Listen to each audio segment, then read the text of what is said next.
لیڈروں میں کیا بنیادی اساسی فرق ہے؟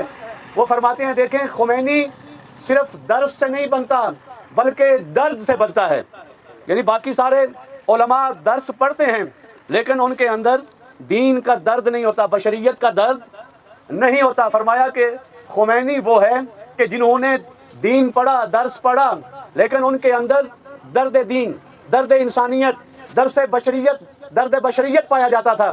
اور اسی وجہ سے آپ نے دین کو، قرآن سے دین کو نکال کے لوگوں کی زندگیوں میں لایا اور بتایا کہ دیکھو صرف طوطے کی طرح دین پڑھنے کا نام نہیں ہے بلکہ دین کو معاشرے میں انسانیت کے اندر مجسم کرنے کا نام ہے. اور دین کے نظام عدل و عدالت کو معاشرے میں آپ نے اجرا کیا. اور یہی چیز آپ دیکھیں کہ خود ہمارے ائمہ نے بھی بتایا. امام صادق علیہ السلام نے فرمایا 3 چیزیں ہیں اس سے معاشرہ آباد ہوتا ہے، اس سے معاشرے میں امنیت آتی ہے، آشتی آتی ہے، الفت آتی ہے، ترقی آتی ہے، معاشرہ سعادت کی راہیں طے کرتا ہوا نظر آتا ہے. پہلی چیز فرمایا العدل. فرمایا معاشرے کو شدت کے ساتھ جس چیز کی ضرورت ہے وہ عدالت الہیہ ہے. اور مولا نے بھی فرمایا کہ دیکھو نظام حکومت وہ کفر سے قائم رہ سکتی ہے لیکن ظلم کے ساتھ قائم نہیں رہ سکتی. تو نظام عدالت ہے جس سے حکومتیں قائم رہتی ہیں، لیکن اگر ظلم ہو تو معاشرے تباہ ہو جاتے ہیں. جس طرح ہمارے معاشرے میں آپ دیکھیں کیونکہ نظام عدالت الہیہ نہیں ہے، یہاں پہ ظلم ہے، قبائلی نظام ہے. یہاں پہ آپ دیکھیں کہ فرسودہ نظام اور جو ہمارے حکمران ہیں وہ خود فاسق و فاجر اور ظالم ہیں، جس وجہ سے وہ عدالت الہیہ کو معاشرے میں قائم نہیں کرتے، جس سے ہمارے معاشرے میں ناامنی ہے، جس میں ہمارے معاشرے میں کرپشن ہے، جس میں ہمارے معاشرے میں ہر دوسرا انسان راشی نظر آتا ہے. تو چھٹے امام نے یہ بتا دیا کہ عدل ہر معاشرے کی ضرورت ہے. اور دوسری چیز فرمایا الامن، امنیت. امنیت بھی اسی وقت ہو سکتی ہے جب نظام عدالت ہو. اگر نظام عدالت نہ ہو معاشرے میں بے سکونی ہوتی ہے، معاشرے میں چوری ڈکیٹی اور جو آپ دیکھ رہے ہیں کہ اغوا کا سلسلہ شروع ہو رہا ہے اور کس طریقے سے غریب اور نادار لوگوں کے خون کو چوسا جا رہا ہے. اور تیسری چیز فرمایا الرفع، آسائش. یہ ہر معاشرے کی ضرورت ہے، چاہے وہ دینی معاشرہ ہے چاہے وہ غیر دینی معاشرہ ہے. تو اگر معاشرے میں نظام عدل الہی کو برپا کیا جائے تو امنیت آ جائے گی، آسائش آ جائے گی. اور دیکھیے استاد بزرگوار نے جو تحریک بیداری امت مصطفیٰ کا آغاز کیا وہ یہی کہ امت رسول اللہ کو آگاہ کرنے کے لیے، بیدار کرنے کے لیے، شعور دلانے کے لیے، نظام امامت کو نافذ کرنے کے لیے آپ نے اپنے دروس میں، اپنے لیکچرز میں اور اپنی مجالس میں یہ لوگوں کو آگاہ کیا کہ سب سے بڑی مشکل معاشرے کی یہ ہے کہ اس میں نظام عدل الہی نہیں ہے. کیونکہ اللہ تعالیٰ نے قرآن مجید میں فرمایا ان اللہ یأمرکم بالعدل والاحسان، نظام عدل قائم کرنے کا حکم دیا. اور یہ ساری معاشرے میں خرابیاں اسی وجہ سے ہیں کیونکہ معاشرے میں نظام عدالت نہیں ہے.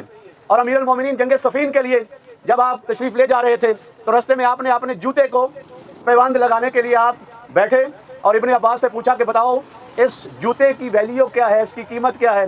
فرمایا مولا یہ اتنے پیوند آپ نے لگائے ہوئے ہیں کہ اگر آپ اسے ایسے بھی پھینک دیں کوئی بھی نہیں اٹھائے گا. تو وہاں امیر المومنین نے ایک تاریخی جملہ ارشاد فرمایا کہ اگر میں حق اور صداقت اور نظام عدل الہی کو برپا نہ کر سکوں تو یہ تمہاری ظاہری حکومت میرے اس پھٹے ہوئے جوتے سے بھی کم قیمت رکھتی ہے.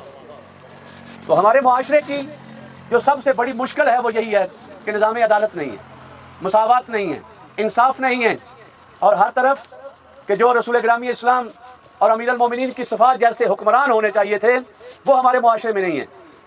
سب سے بڑی مشکل یہی ہے. اور کوئی معیار نہیں ہے پارٹی بازی. اگر جو ہے وہ کوئی ریلیف بھی دیتے ہیں تو دیکھتے ہیں یہ ایم این اے، ایم پی ایز، وزیر، یہ دیکھتے ہیں کہ یہ ہماری پارٹی میں سب سے نزدیکی کارکن کون ہے، یہ نہیں دیکھتے کہ مستحق کون ہے.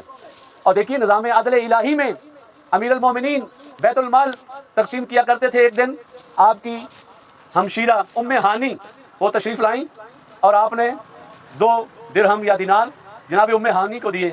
اس کے بعد ایک حبشی کنیز آئی، آپ نے وہی اتنی مقدار ہی اسے دی. کہنے لگی مولا وہ تو کنیز ہے، میں تو آپ کی ہمشیرہ ہوں تو مجھے بھی یہ اتنا ہی وظیفہ آپ بیت المال سے دے رہے ہیں. تو وہاں امیر المومنین نے فرمایا کہ یہی چیز میں نے رسول اکرم کے کردار میں دیکھی تھی.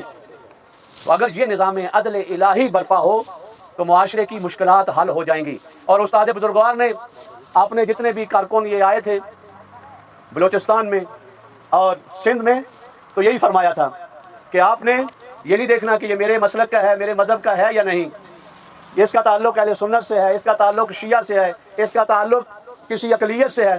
فرمایا نہیں، آپ جائیں، اور یہ نہیں کہ آپ شروع میں ہی سب کچھ تقسیم کر کے آ جائیں، بلکہ فرمایا ہے کہ دیکھو میں امیر المومنین کا پیروکار ہوں، اور میرے مولا کا یہ درس یہ ہے کہ حق ذی حق تک پہنچنا چاہیے۔ اور ہمارے یہ دوستان اور بزرگان یہاں پہ اس وقت گرمی کے موسم میں، حبس کے موسم میں گئے، جا کے تحقیق کر کے جو مستحقین تھے ان تک ان کا حق پہنچایا۔ اور ابھی بھی یہ جو گھر بنائے جا رہے ہیں یہ کسی کی سفارش پہ نہیں ہے، بلکہ یہ وہی امیر المومنین کے معیارات کے مطابق، اور امیر المومنین نے جو فرمایا تھا کہ یا یہ تمہارے جیسے ہیں یا تمہارے مذہب میں تمہارے بھائی ہیں، ان تعلیمات کے اوپر عمل کرتے ہوئے اس معیار کے مطابق سب مومنین کی خدمت میں پہنچے ہیں۔ اور دیکھیے امیر المومنین کا مسلک یہی ہے، خدمت بشریت، خدمت انسانیت۔ تو انشاءاللہ بعد میں جو ہمارے بزرگوار ہیں علامہ کربلائی صاحب وہ تفصیل سے آپ کی خدمت میں بیان فرمائیں گے۔ تو یہ میں آپ کی خدمت میں چند معروضات بیان کر رہا تھا کہ امیر المومنین کا مشن یہ ہے بشریت کی خدمت، امیر المومنین کا مشن یہ ہے کہ عدالت کا اجراء، امیر المومنین کا مشن یہ ہے کہ مومنین کو رفاع اور آسائش کے وسائل فراہم کرنا۔ تو اگر بشریت اگر یہ جمع ہو جائے امیر المومنین کی سیرت اور اسوہ کے گرد، تو یہ ہمسائیگی میں آپ دیکھیں کہ وہاں پہ امام خمینی فرماتے ہوئے نظر آتے ہیں کہ یہ کوئی نظام نہ میں یورپ سے لے کے آیا ہوں، نہ میں نے یہ ایشیا سے لیا ہے، بلکہ جو ہم نے امنیت قائم کی ہے، رفاع اور آسائش اپنی قوم کو دے رہے ہیں، اور نظام عدل الہی جو ہم نے برپا کیا ہے یہ کسی اور جگہ سے نہیں لیا، یہ ہم نے خیرات لی ہے امیر المومنین کے دروازے سے۔ تو اگر ہم امیر المومنین کے دروازے پہ اگر ہم اکٹھے ہو جائیں تو ساری مشکلات، سارے جو ہمارے معاشرے میں بے عدالتی ہے، انصاف نہیں ہے، مساوات نہیں ہے، ہر جو مرج ہے اور یہاں پہ جو ظالم ہے اپنے ظلم کے ذریعے سے یہ معاشرے کے سارے وسائل انہوں نے جمع کیے ہوئے ہیں، اگر ہم ائمہ علیہ السلام، حسنین شریفین، جناب سیدہ بطول اور امیر المومنین کی صورت کو اور سیرت اور اسوے کو اختیار کریں تو یہ ساری مشکلات حل ہو جائیں گی۔ اللہ کی بارگاہ میں دعا ہے کہ خالق کائنات ہمیں معیارات زندگی ائمہ اطہار کو اپنانے کی توفیق عنایت فرمائے۔